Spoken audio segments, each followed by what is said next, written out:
Lubbock is by far the friendliest city, the most neighborly city, large city in Texas, maybe in the United States. I hear it constantly from people who come here. Welcome to the Business Growth Masterclass, where business growth is made simple. I'm your host, Albert Gillespie. And I'm your co-host, Kellen Ketchersid. Join us as we bring you stories from business leaders so you can learn from their wins, their losses, and everything in between.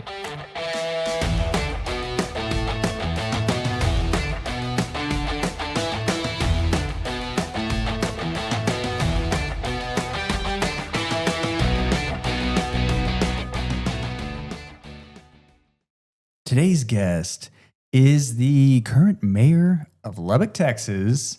Welcome to the podcast. Thank you. Glad to be here. Yeah. Mayor number 37. 37. All right. I've always said 37 is a lucky number. I don't know. We'll find out. Yeah. There's an election coming up in May. We'll see how lucky it is. All right. Well, Mark McBrayer, welcome to the podcast. I always wonder, I imagine you're in my head, you're at the top tower of Citizens Tower with a giant, penthouse, just living the high life. And maybe that's not correct.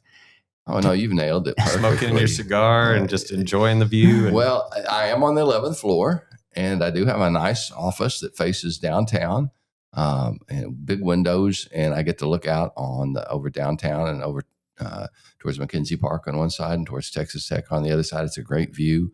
I can see the dust storms blowing in. I can see the northers coming in. I'm looking down on that big square patch of dirt that we are going to make into our downtown park over the course of this year, and excited to see that happen. And so, yeah, it's a nice view. Give me no cigars, no bottles of scotch, nothing like that. The guy whose place I took, though, Jeff Griffith, the joke was he always kept a bottle of scotch in his bottom drawer. But when I took over his office and when I represented District 3, he had not left it behind. I gotcha. Well, bummer. Do what you got to do. I know. Okay, educate our listeners. In 90 seconds, what does a mayor of a city, and maybe more specific, what is mayor of Lubbock, Texas? What do you do? What does that look like? A mayor's job in a kind of city government we have, which is called a city manager form of government. It's just one of the ways you can set up a government in the state of Texas. I'm more like the chairman of the board, and my council is more like the board of directors of the city.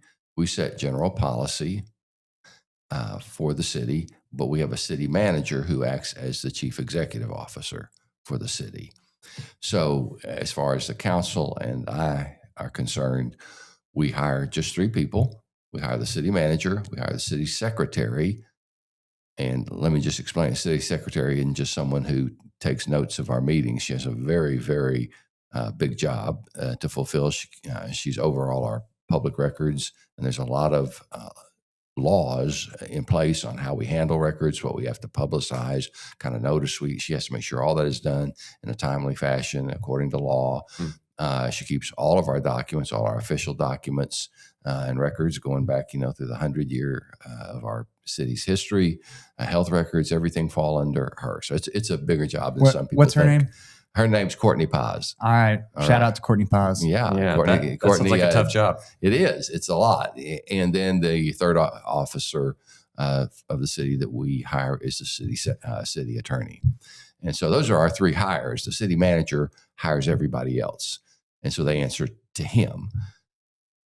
So we set general policy. We discuss and vote on and pass ordinances that apply within the city, whatever kind of laws, city laws are called ordinances, and the state allows us to pass certain kinds of city laws. We can't change state law. We have to abide by state law, but there's a limit of things, within which we have discretion to pass ordinances and control. A lot of health and safety issues fall under the city. Give me an example. One or two. Yeah, a couple of things are, if you ever get stopped by the police, you have for violating a speed limit or something like that. We set the speed limits. So we get to say what's the speed limit on this street, what's the speed limit on that street. Building permits. What do you have to do? How do you go through that process? So we control the parks, we control the health department, we control the police department, the fire department. We get to decide how many fire departments we want to build, how many officers we want to hire. So, within certain limits, we can pass our own city ordinances. A couple of years ago, we could pass an ordinance, which you call curfew. We could establish how late kids could stay out on the streets. And but then the state took that away from us. So we couldn't do that anymore. The state controls, and sometimes they make it more restrictive. Sometimes they open it up. They're kind of in a manner right now of just cutting back on how much discretion they want to give cities. They're controlling it a little bit more and more. And that's their right. They're the state government. We're just a subset of the state government. But the city manager does the day-to-day stuff. And he brings us, for instance, and he's working on it right now, a budget for the city for all the departments. And he gets all the input from them, brings it to us. We discuss it. And then we can make changes to that. We can say, no, we don't want to do that. No, we don't want to spend that much money. So we can make those top line kind of decisions and then send it back to him to make the changes he needs to make within the direction we give him. So and then I, as mayor specifically, I just have one vote, just like every other council person does. I'm the only member elected by, not within a district, by the whole city. I handle the agenda for the meeting. I preside at the meetings, and I sign all the official documents for the city. So a lot of my day is spent signing things. A lot of paperwork. Yeah, a lot of paperwork that the city secretary brings to me. And to sign anything has to have my signature on it as the head of the city. And then a lot of my job is what I would call, goes with the title of mayor. It's ceremonial. It's showing up. People want you to come and read a proclamation. Anything from recognizing a particular day to someone's 100th birthday. They want you to show up for their party and read a proclamation for someone's 100th birthday. I do that. I go to neighborhood association meetings to meet with them. I do things like I'm doing here with you today. I have a mayor's coffee once a month where I meet in each of the districts with people who want to come and just talk to me. I spend time talking to people who come up to my office, want to meet with me. So it has certain political functions, and it also has certain, I would say, ceremonial functions as well. Yeah, there is, I'm struck by all the different things that you listed that interact with everybody on a day-to-day basis, from the roads to the police to the fire department to the school districts to, all kinds of different policies that actually affect people's lives. And we've talked to a number of different, political, elected officials on the podcast, and really they always talk about getting involved locally before the state, before the federal, because, locally, those are the things that really affect your business, your livelihood, and your quality of life. No doubt about it. And when our Congressman Jody Arrington decided not to run again, a couple of months ago, he made that decision, announced it. Immediately, some people said, "You want to run for that?" And immediately I said no. And why wouldn't you want to do that? And I said, because the real action is right here in Lubbock. Okay. It's what you do that really affects people's lives most directly happens in your city. And it's very pragmatic. Your streets, your police officers, taking care of your parks. Those kind of things are very, very basic. And there's not a whole lot of politics associated with them. Yeah. Certainly not the kind of partisan politics that seems to be kind of dividing us at the national and sometimes even at the state level. It doesn't really exist that much at the city level. It's a much more pleasant environment to work in. So I like that better. And I don't want to go anywhere but Lubbock. I don't want to go to Washington, D.C. I don't want to go to Austin. Who wants that headache? Yeah. So I'm, not going to do it. Not interested in it. I like what I do here. I'll tell you, my favorite part of my job is going and talking to kids at school. So I've got several coming up here. I go talk to usually fourth graders. I think fourth graders is about where you learn about city government. Yeah. And so I get to go and talk to fourth graders and kind of do the same thing. What do you do? And they always want to know how much money you make being a mayor. That's the most fun part of it, because I let them guess. And, they just $1 million, $100,000. My favorite answer from a kid one time was, "You get to keep all the tax money." And I go, no, that's not. That'd be nice. Not the way it works. So not in Lubbock. And it's the job pays $75 a month. So, and that was set 100 years ago by our city. So hadn't changed since then. So definitely a labor of love. You're not going to get rich off of this thing. You have to do it because you want to. That's right. What would surprise people out there to hear something that you deal with day to day? What's something that being the mayor, they may not realize happens? I think people don't realize how much of the discussion we have as a city and as a city council is focused on water. Okay. I mean, if they think really hard and long about it, they realize, okay, that's of all the things you've got to have for anything to exist here where Lubbock exists, you have to have water. Because, 140 years ago when people came out and surveyed this land, the guy who came out and surveyed it basically said, it's a vast ocean, a desert. It's uninhabitable and no one will ever live there. That was his description of it. Mm-hmm. And of course, he didn't know about all the water underneath. And so we've lived off that for a long time. Is that the Ogallala? But everybody knows that that's draining. It's, it's not refilled at as fast as we are draining it for agriculture. So we've had to make sure that we secure water for our future. And so a lot of our time is spent, making sure that we have water. And since I've been on the council and years preceding me on the council, we've been preparing for a lake just to the southeast of Lubbock, just above Buffalo Springs Lake. We bought the land for it last year about this time, signed the contract on it. And right now we're going through the process of getting the approval from the Army Corps of Engineers to build the dam.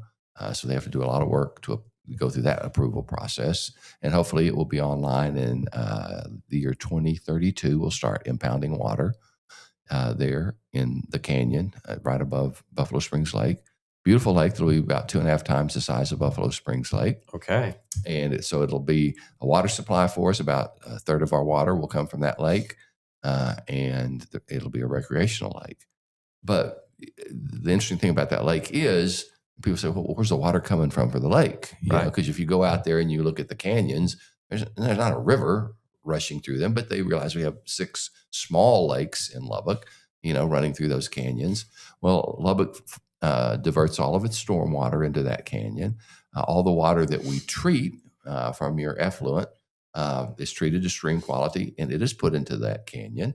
And then Leprino, our cheese plant here, when it makes cheese, it takes all the water out of the cheese and it treats it and it puts it into the canyon. And so those sources of water, if we already had a big dam there, we'd have a big lake, because at the moment it just goes into that lake, goes into those small lakes, goes over the dam and goes on down the river. But when we build this big dam, it will fill up a big lake. And so a lot of our time is spent making sure we got water for our citizens. That's great. I'm going to go buy some oceanfront property in West Texas. Listen, I think there's going to be some opportunities, in the future, if it works out that way. It's going to be prime real estate for people wanting to live there. Lake Allen Henry was a project that the city undertook, and completed about 25, 30 years ago. Okay, I didn't realize that. And so that's another big source of our water. It's down near Post. We have to pump that water, 40 miles and then up 600 feet, 800 feet up onto the cap rock, to get it to us. This lake will be just right here in Lubbock. That's great. A lot better. Yeah, I'm way excited about that. Okay, I know you as the mayor, and prior to that on city council. If you asked me, I could not tell you. What did you do for a living before your public office days? Well, I've been an attorney for about 23 years now, but I'm retiring from that practice. I'm not taking on any new clients, but I've got a couple of matters I have to conclude, before I'm fully retired. And so hopefully I was hoping by the end of this last year I could be finished with it and be done with everything. But some of the things have dragged on longer. And what kind of law? Oil and gas is what it keeps me busy right at the moment. Over the years, I've practiced different kinds. Employment law was a big part of it. The past 10 years has been pretty much oil and gas. Earlier, it was defending counties and cities that were sued, mostly defending counties and jails and jailers and sheriffs in sounds terrible, but jail suicides. And so that was a large part of my early career. Before that, I owned a J&B coffee company. Oh, okay. And, Really? Yes. And I owned a bookstore. And before that, I was a youth minister. So Where at? well, I worked here in Lubbock and in Denver, Colorado for just a little bit. So You've done a little bit of everything in your life. I've done, and I've liked it all. That's liked good. it all. All right, eclectic fellow. I did not know that. That's great. What a breadth of experience, and I imagine that helps you relate to a lot of people and have productive conversations. Yeah. I think so. For our listeners out there, a lot of these people who are listening to us are business owners or entrepreneurs. And so one question I had for you today is, if you're a business owner or you're starting a business in Lubbock, what things should you know about the city, or what resources are out there for those people who are entrepreneurs or business owners with the city? All right. I think Lubbock has a lot of resources for business owners. And I can think of several. First of all, the Chamber of Commerce we have a local Chamber of Commerce that's very good, very active, full of really smart, good, successful business people that can really help and coach you. They have a program for young entrepreneurs, people under 40, and you can get involved in that. That's a good way to network and also to learn a lot about business. Can you tell our listeners what that program is called?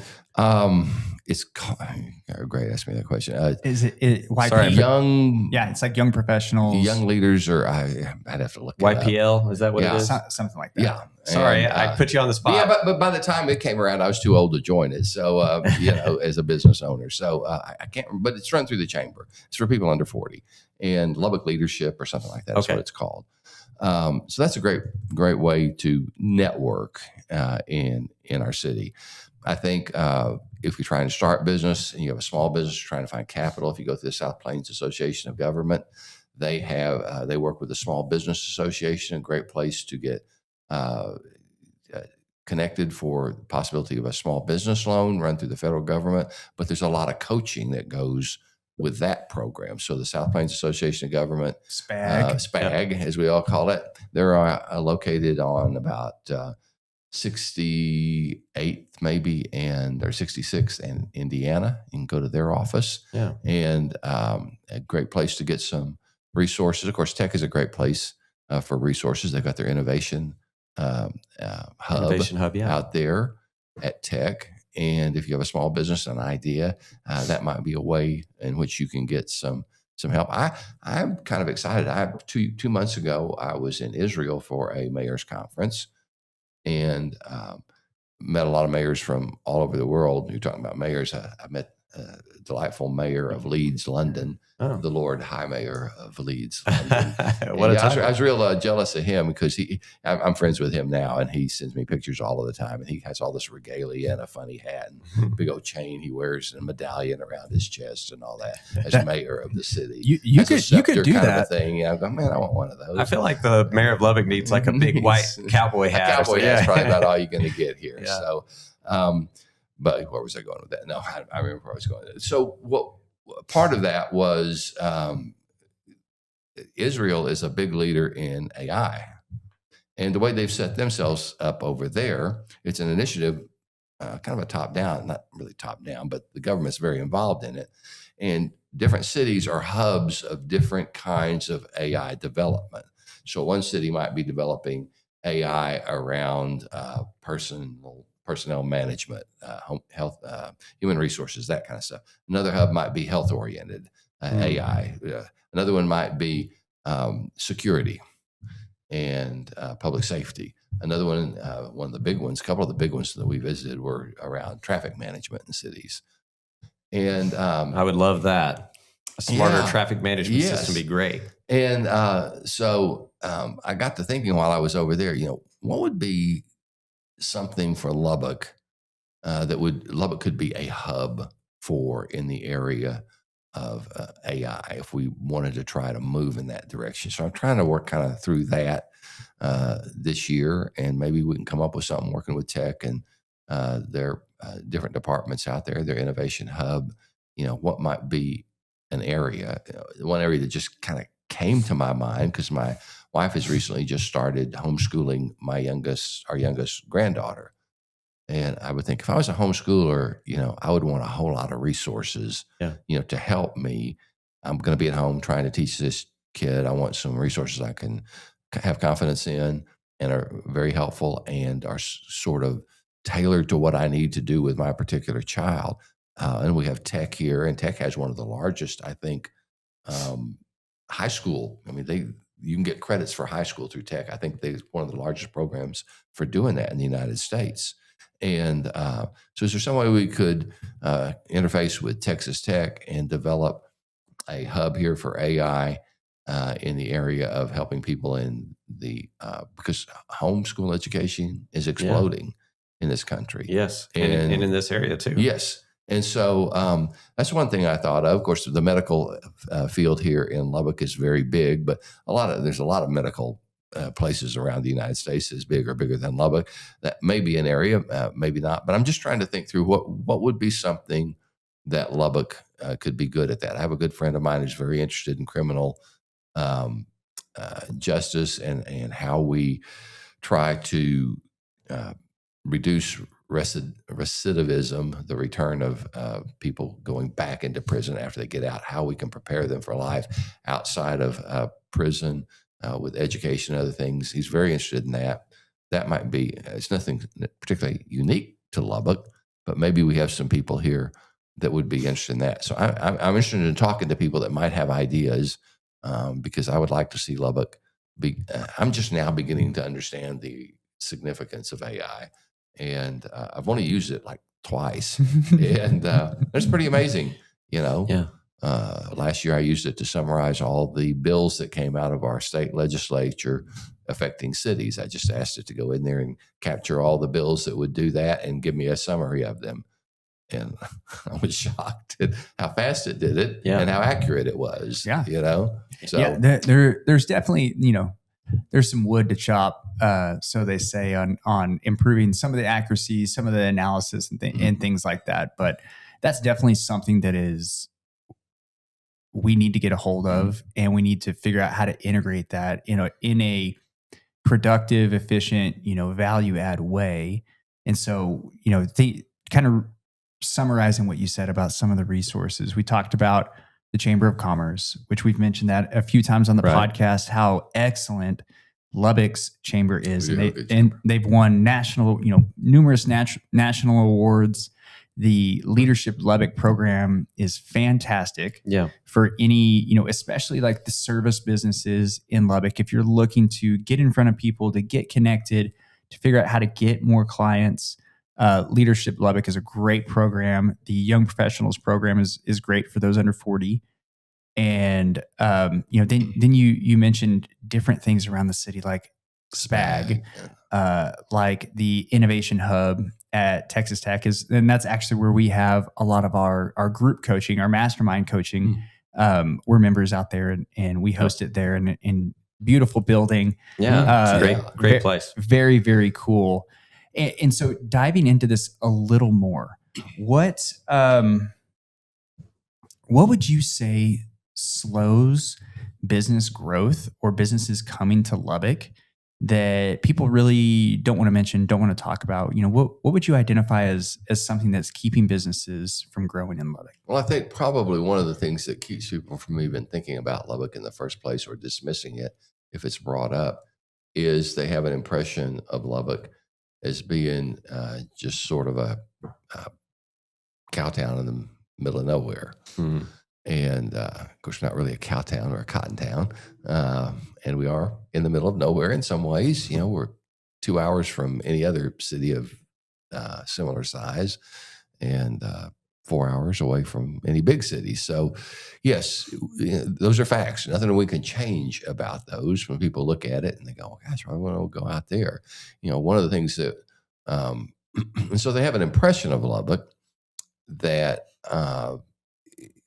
is based on facts, but the assumption they make from those facts is not necessarily true. Lubbock is, and I tell people this frequently, Lubbock is probably one of the youngest major cities in Texas.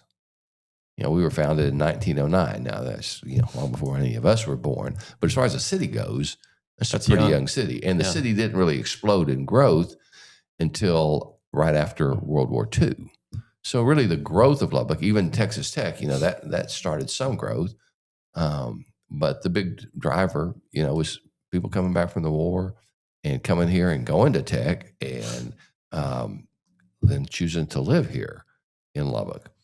And so I think people have an idea about Lubbock. There's nothing to do there. It's isolated.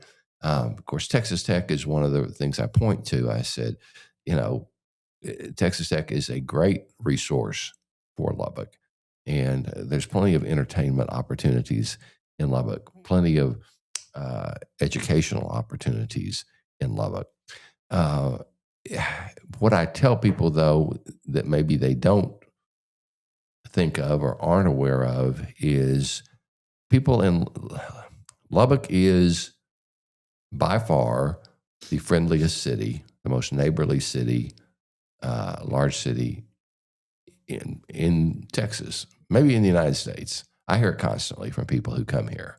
Yeah. And that attitude that people have, that openness to other people, to help you, to befriend you, to associate with you, that's not found everywhere.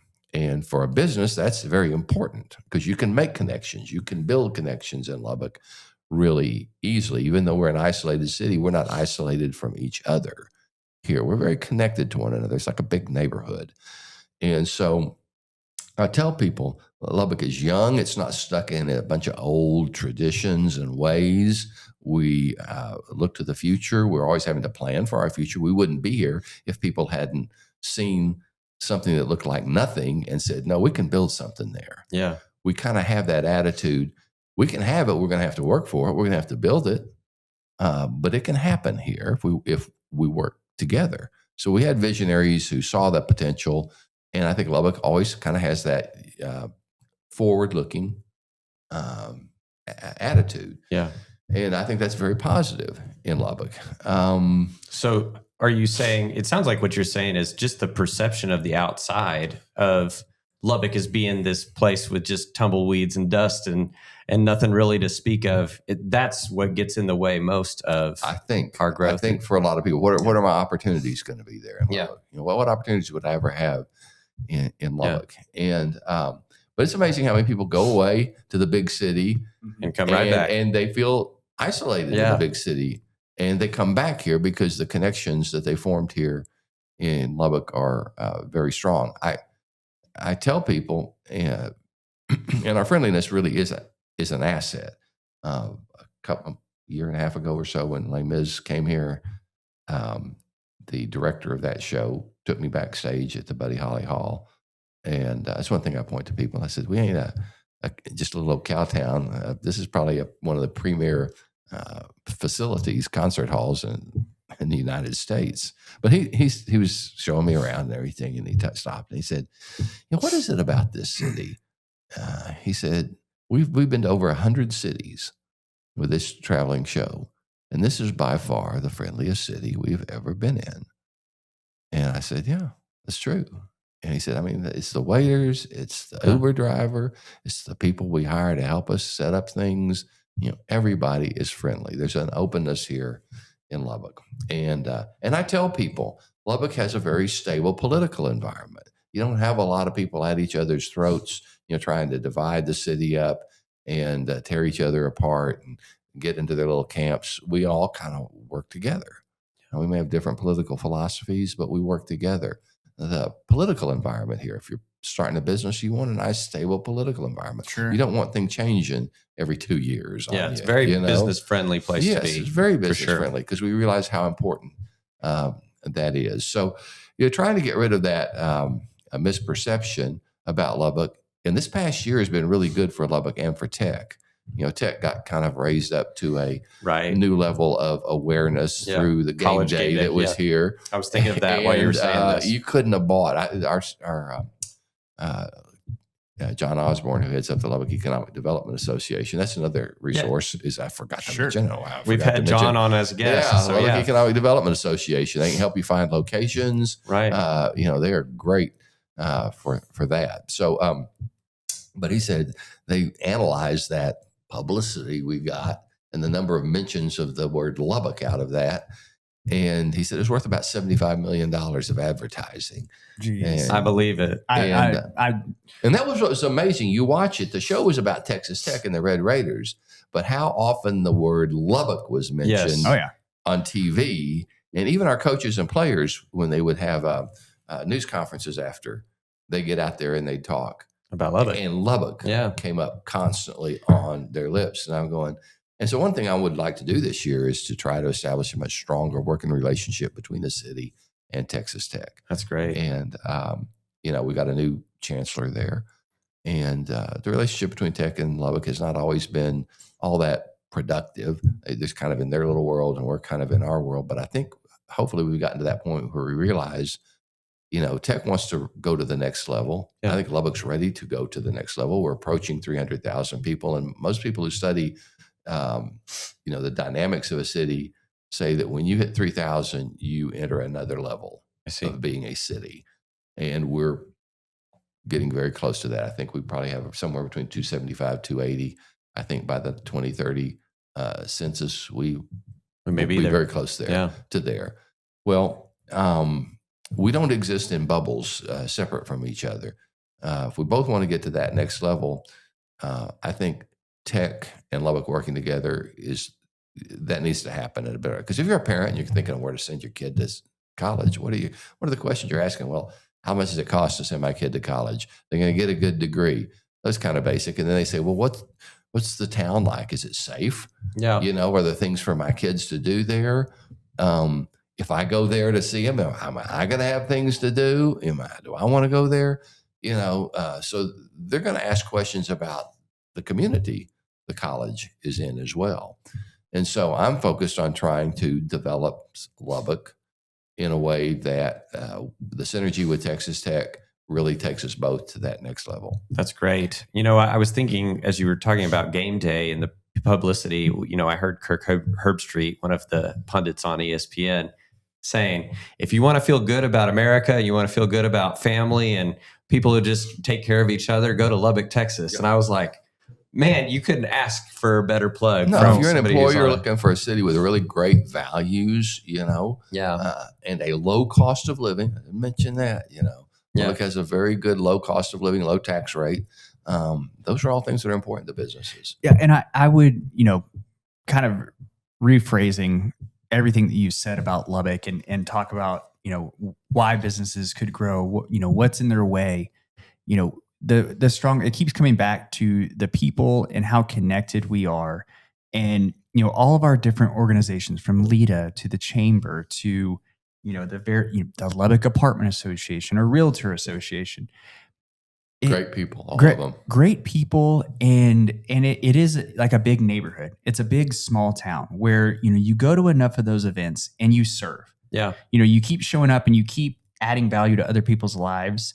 And then you can very easily make meaningful connections with people who are actually doing things. Yes. And I think so many of those associations are very talented because of Texas Tech and Lubbock Christian and South Plains, where, we have a very, high density for talent because of these larger, these high quality, universities and things like that I think that plays a big part in why our services like the Chamber and LEDA are really world-class. And that's something, if you're a business owner and you're listening to this, getting plugged into those, it sounds so silly or cliche, but making those meaningful relationships, that's a target-rich environment of people who are professionals and care about their career, care about where they're going. And that's a great place to start. Yeah, you want to be around like-minded people. Being in Lubbock, I think it's no surprise to me living here that what you're saying, Mark, that people have that mindset. I think about people comparing the United States to the UK, and they say in the UK there's this problem of tall poppy syndrome. I don't know if you've ever heard that, but it's like that poppy grows up too high, and we try to cut it off. We don't like people to stand out. In the United States, we celebrate people who rise above. Way to go. Yeah, and I think there's something about a person who originally moved overseas, believed in themselves enough to do that and to just go out and, figure things out in this Wild West.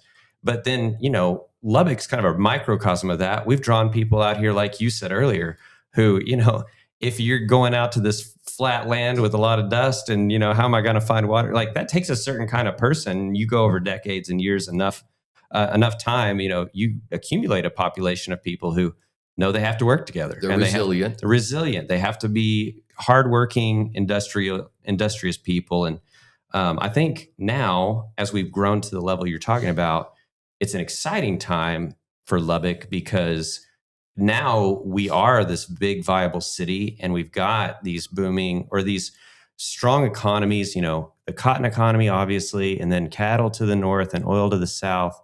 And, we're doing these things like you're spearheading with water resources. So it's an exciting time, and I love to see how Texas Tech and Lubbock will have synergies together as we grow. As we say that, I would want to ask you, what's a challenge in Lubbock that most people don't see or that you as a mayor have to take on? One of the challenges of Lubbock is, and it's again one of the things people don't really think about lots of times, is how big we are. Lubbock is a huge city for its population. We cover over 140, I think about 145 square miles. That's a big territory. That is. And of course, we got lots of land, so we just spread out. We don't grow up. We spread out, and so because of that, it means we have to build a lot of roads, which is expensive. We have to build new fire stations constantly because our goal here in Lubbock is to make sure that our fire department is in the top 1% of the country. And part of that rating comes from the fact that there's a fire station within a certain distance of every home, every business, anything that might catch on fire. I can't remember what that metric is, but we fall within the 1% range for that. So, and what people don't, they say, well, why are you building another fire station? That's costing us money. Well, but it also causes the premium on your house to go down.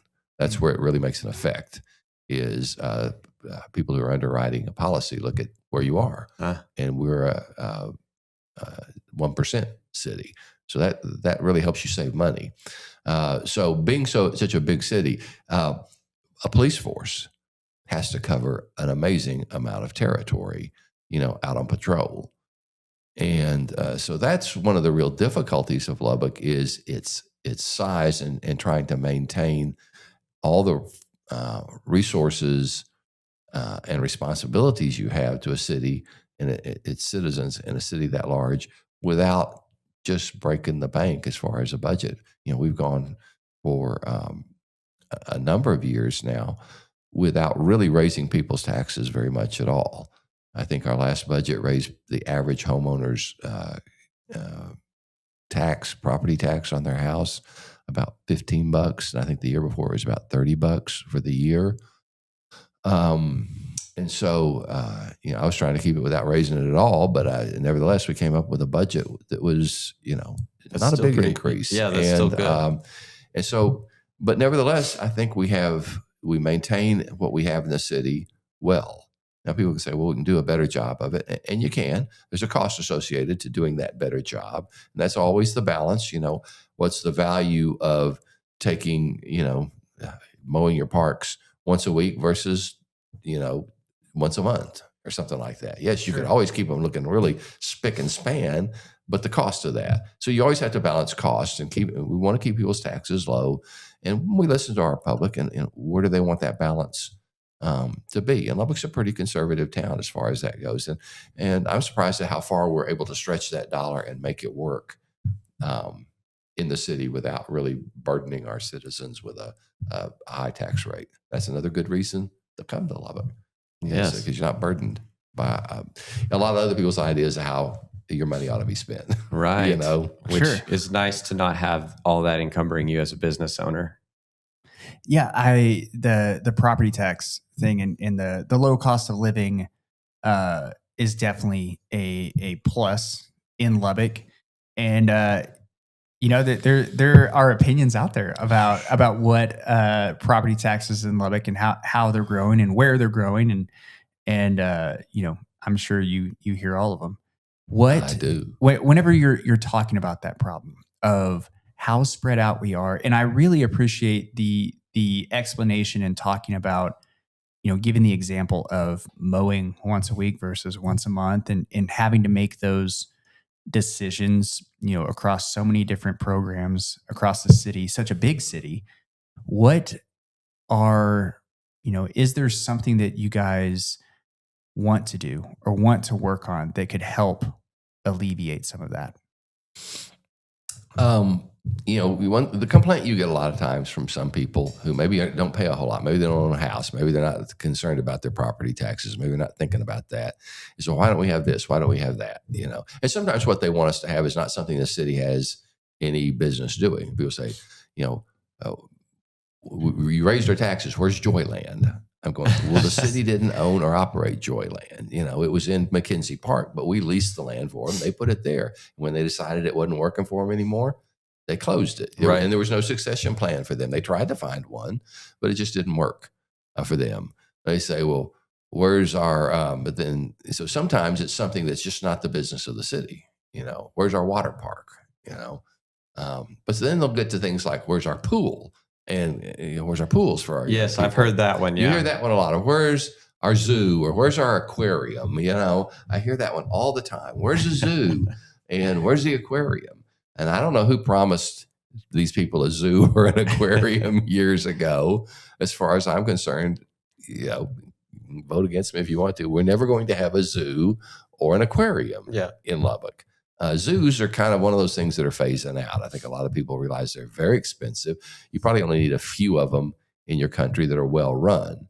But you know, a zoo's an expensive operation, and I believe we it. don't need to be financially underwriting that in the city. And I don't know that people really understand that that's really that great thing to do with animals now. Yeah. And so if you have a zoo, is a big zoo can also be a scientific environment too, where they're studying the animals and all that kind of stuff. And that can be good. You have to have a few of them, but I don't think everybody needs a zoo. We used to have a prairie dog town here. That was our zoo. You could go out to McKenzie Park and see the prairie dogs. Oh, was Prairie Dog Town not there anymore? They escaped. Okay. And they're all over the city now. Yeah, I was about to say, So- there's Prairie Dog Town all over. Yeah, no, they used to be confined to a small area in McKenzie Park when I was a Okay. kid. That you didn't see them everywhere else, but they got out. So, and so those kind of things, you have to make those judgments. But some things like swimming pools are something the city has done in the past, and they fall in kind of the area of what I would call quality of life issues. And that comes up a lot of times from people. We just don't have the quality of life in Lubbock that we should have. And I understand the complaint. Mhm. All quality of life issues cost money. Yeah.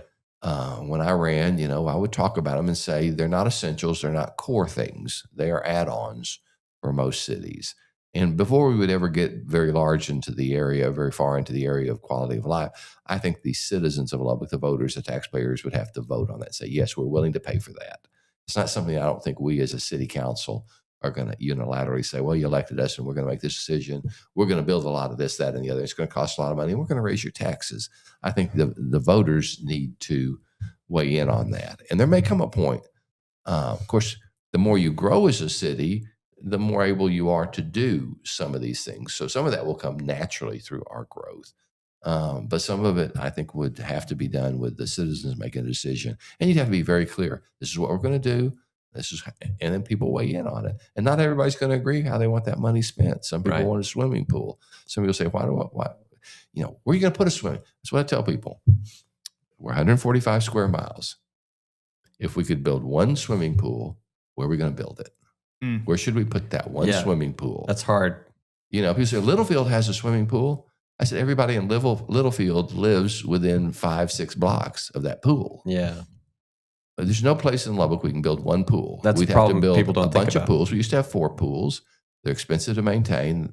We didn't maintain them. They got into horrible shape, and it just didn't make sense to spend a lot of money to try to fix the problems. We spent that money instead on splash pads. Right. And that can run like 5-6 months out of the year instead of 2.5. Yep. You don't have to have lifeguards. That was another problem. Less liability. We couldn't find lifeguards. The liability was strong. Parents go to the splash pads with their kids and sit there at the park and play, watch their kids. Whereas the pools, they just drop their kids off. We'd have problems, policing the kids there. And they're very expensive to maintain, horribly expensive to maintain. So you have to make decisions about what can you do. And I'm surprised, those splash pads get a lot of use. I want to make sure our parks are kept up. I want to make sure our canyon system, which is one of the most beautiful assets we have in Lubbock, coming back to a point. Yes. Probably maybe not in my lifetime, but I want it going on during my lifetime, continuing to develop our canyons, our canyon lake system into a recreational zone for the city, starting at the North Loop, just south of the soccer fields and the Lubbock Landmark, and then running all the way down to our new lake. That will be one gigantic continuous green belt through the city eventually, with a series of lakes, bike trails, recreational opportunities all along it. I think that's going to not only be great for the people who live here, it's going to attract people to Lubbock to come here, ride those trails. I'm so glad to hear that. That's something I've always wondered, because I've always thought that's the prettiest, just naturally the prettiest area in Lubbock, and yet an area that's not developed and most people don't go there. So I love that there's plans in the future to develop that area. Yeah, we have a master plan that's in it, and we're going to the state to get what money we can for parks, and we're very intent on developing that. And we have a plan to develop it, and it's going to take time, it's going to take money, but I think that's a real asset. One of the greatest assets this city has. The other asset I think that I'm spending my time trying to develop is downtown. Yes. Okay. That's where I wanted to talk about with part of this is, I'm going to go ahead and apologize to my wife, Triss. I'm sorry that we're not going to have an aquarium and a zoo anytime soon. So many of the things that you were talking about were so spread out. And, it costs money to go build a new neighborhood because you need all the infrastructure, the utilities, the roads, all the things. And what do we have? What's the cheapest version of any development? And it's using the infrastructure that you already have. Right. And so I think when I go visit a city, I travel a lot for work. And when I go visit a city, I never go excited to go hang out in the suburbs. No. I'm usually looking at their downtown. Okay, what cool historic hotel do they have? What kind of foodie, funky places can I go eat at downtown? And that feels like such a strategic piece of, if we're talking about generating tax dollars to maintain all of these roads and police officers, firefighters, et cetera, that's a great place to focus on and be strategic. And this is a great segue to our final question here is, what are you most excited about that you're working on right now for the near-term future of Lubbock? Yeah, and I would say that downtown has been one of those things I've been focused on. It's something I ran on, but it's always been something I've been concerned, because I, like you, when I go to a town, it's really kind of the reverse of what you have said. When I visit a town and the downtown is dead, it's a dying town. And I, as a kid, I've lived here long enough. My family moved here in the late 50s, so I've seen downtown in its heyday. That's where we went before Monterey Shopping Center, before the mall, which are now old, but before they even existed, you went downtown. It's where you shopped, it's where you went to the movie, everything took place. And of course, that's a cycle, suburbs develop, but there's a lot of approaches to trying to redevelop and envision your downtown. And some of them are very top down. Oh, we go in, we clear it out. The city, builds a lot of buildings. We build a lot of stuff. It's a top down directed, and that's never going to work in Lubbock. You have to set the conditions for private development to happen. And so I've tried to look at it that way. And of course, the biggest asset that the city has downtown is our Civic Center, and which functions as probably the country's largest community center is really what it is. It doesn't function as a convention center. It's local activities go on there for the most part. And we'll get something in state organization or something every now and then. But it doesn't function as a real draw for people coming to Lubbock. Right. Why do we don't have our exhibit hall, 40,000 square feet, is not large enough for most people who want to come here for a convention, a trade show exhibit. We had a study done. I thought the size we needed was 100,000. The study came back and said, no, the size you need in Lubbock is about 65,000. That will capture about 85% of the activity Lubbock is likely to get. Yeah, you can build 100,000 for 100% of it, but the extra cost for that extra 15% is just not worth it. Yeah. And the likelihood of getting them or getting enough of them to make it to ever pay for it. So they helped me draw my vision in a little bit clearer about what we as a city can do to make downtown a more viable location. Because once it's more viable in the sense that it draws people to the city, it does a number of things, and you hit on them. And I hope everybody else kind of sees it this way too. The only reason I would really do that, not just let the Civic Center fall into disrepair and just say, okay, let's walk away from that. It's not drawing anybody in. Let's not continue to spend money on it. And we spend about $2 million, a little bit more than $2 million a year is the loss of that convention center. Wow. And now that's not paid for with taxpayers' money, local taxpayers' money. It's not paid for with your property tax. It's not paid for by your sales tax. It's paid for by sales tax for people who come into the city and stay in our hotels. It's called a hot tax, hotel tax. So that money, which we get from visitors to Lubbock, not out of your pockets, but visitors' pockets, covers that loss. Okay. But it doesn't really attract that many. I mean, you don't have to stay in the hotel because you're coming here for a convention. Just anybody staying in a hotel, we get to collect that money. Well, I want it to function to draw people to Lubbock. But alongside of that, at the same time you're drawing people to Lubbock, you're also developing an environment where people want to develop property around it. We're already starting to see that. Now that I've been talking about it, you're starting to see development, people buying that property with plans to develop it into different kinds of venues, hotels, restaurants, entertainment venues, even residential people moving downtown because they want to live downtown because there's something to do down there. So I'm trying to form a catalyst that will drive that.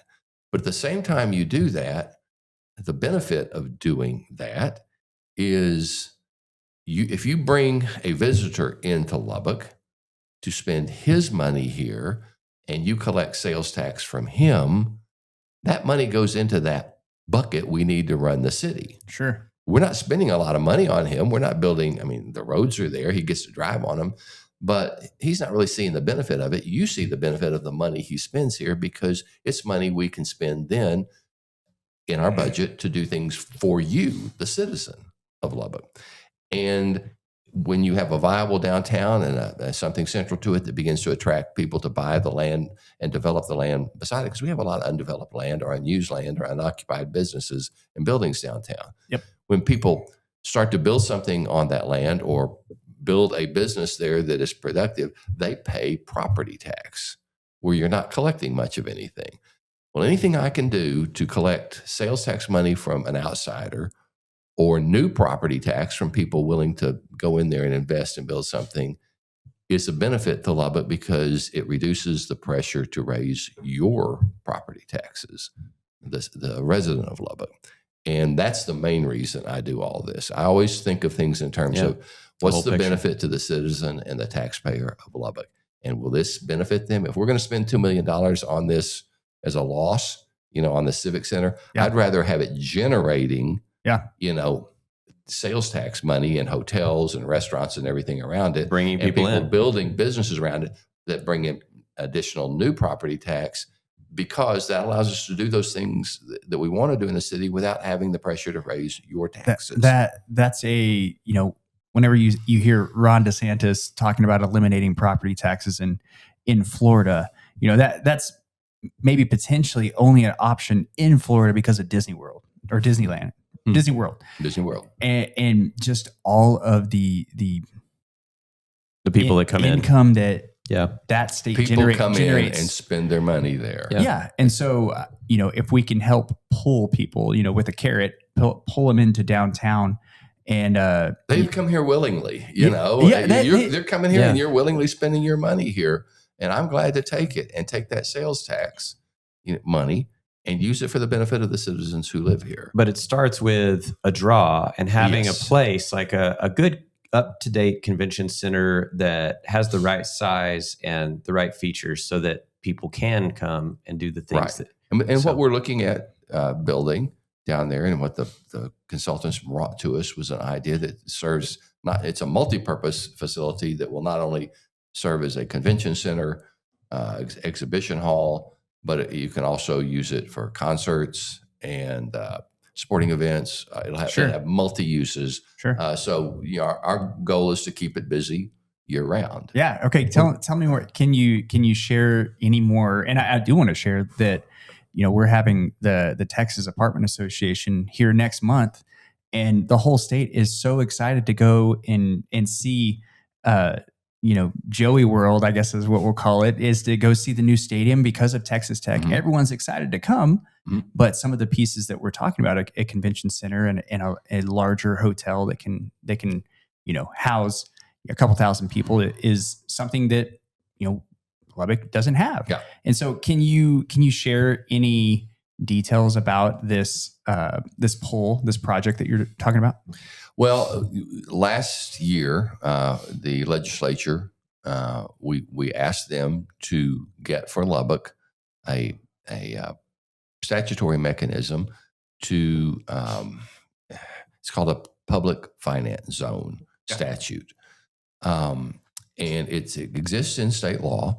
And to just use an example, if someone comes in, stays in a hotel, when you stay in a hotel, you get your bill and they say your room rate's $100. And then you get the bill and it's $120. You can go, wait, I thought you said this room was $100. Well, the room's $100, but then there's this tax, there's the state sales tax, there's the venue tax, there's this tax, that tax. So, all those add-ons. Well, the state always gets its, sales tax off of that hotel stay. But the public finance zone says, if you establish a venue, and they call it a venue, it has to be a venue that attracts people to your city. And so what we're planning down there fits that definition of a venue. Instead of that money that would go to the state collects it, holds it in a bucket for you. And when you build and complete that venue, it will release that money to you. Oh, wow. And that's a steady stream of money year after year after year. And what you can do with a steady stream of money is you go to a bonding agency and say, this is the stream of money. What can we bond off of it? The comptroller did the analysis on the value of the PFZ to Lubbock. It's a 30-year period. It's $122 million to Lubbock. And what you do is you capture the increase. You establish a base. And so say hotel brings in, I'm just going to use a number, $100,000 in sales tax on the base year. And the next year they bring in $110,000, that $10,000, instead of the state getting it, the city gets it. Nice. So we get to keep that money that is spent here for us, or the taxes that are generated from people coming here. We get to use it for Lubbock instead of the state using it. Now, the state doesn't like to give that up very much. So we were the only city to get it this year. Wow. And in fact, the governor didn't even sign it. So it was one of those things, if you took your classes in school, you learned that some bills can pass without the governor's signature if it sits on his desk long enough. Oh, wow. So it did. He didn't want to give up that bucket of money. But I think because we have the Speaker of the House and some very powerful representatives, and Senator Perry and Carl Tepper, we got it. And Carl said we're probably the last city to ever get it. So we got that. And so we'll be able to use that money plus another source that we will have to go to the voters for eventually to approve. And that's an additional 2% hotel addition to the hotel tax. All right. And so that bill, the $100 bill for the hotel would have a $2 add-on, and we get all of that. Okay. The voters have to vote on it and approve it. But again, that money doesn't come out of their pocket. It comes out of the pocket of people who come to visit Lubbock. So between those two things, we'll have a very large bucket of money to do what we want to do. To build this multi-purpose, some kind of sports venue. Sports, concerts, exhibition hall, convention, trade show floor, whatever else. Okay, so sports, is this like baseball, soccer? No, it'll be indoor kind of things like volleyball tournaments. Okay. Pickleball tournaments. Hey, I love pickleball. Let's Very go. cool. You could have, depending on its size, you could have indoor soccer in it. And so there are a lot of things you can do. That's cool. In it. Multi-purpose. Well, one thing I really like about what you're explaining is the big picture of it all, the draw to Lubbock, and then how that takes pressure off of local taxes and how it gets us state funding. There's just so many things that go into the thinking, the strategic planning that you do at your level. And I just really appreciate that. And for people who live here in Lubbock, I think, as a fiscally conservative city overall, and people who think that way, I think I speak on behalf of most people that we really appreciate that. And we appreciate you coming on and giving us your time today, Certainly. Mayor McBrayer. That just rolls off the tongue, Mayor McBrayer. I don't know if you planned that, but it worked out. Did not plan it that way. The other thing that I get called sometimes is the McMayer. So that one was the, someone made a sign like that. I like that. But it does rhyme. So, but I still don't have the regalia and all that the mayors of England get to. We're going to have to send something over. I want a bolo and a white hat. We're going to get you fixed up. And nobody calls me the Lord High Mayor either. They call me a lot of things, but that's not one of them. Yeah, so we'll have to figure something out. Yeah, we'll get AI to make him a picture. That's right. Thank you so much for coming. You bet. Happy to be here. If you are a business owner and you feel stuck in your business, you feel that your business is stuck and you can't get to the next level, go to our website, stagcoaching.com, and in the upper right-hand corner, click to book your free consultation. And in your free consultation, we can give you the next few steps you need to take your business to the next level. It's free, and it's on our website, stagcoaching.com. Thank you, and we'll see you on the next one.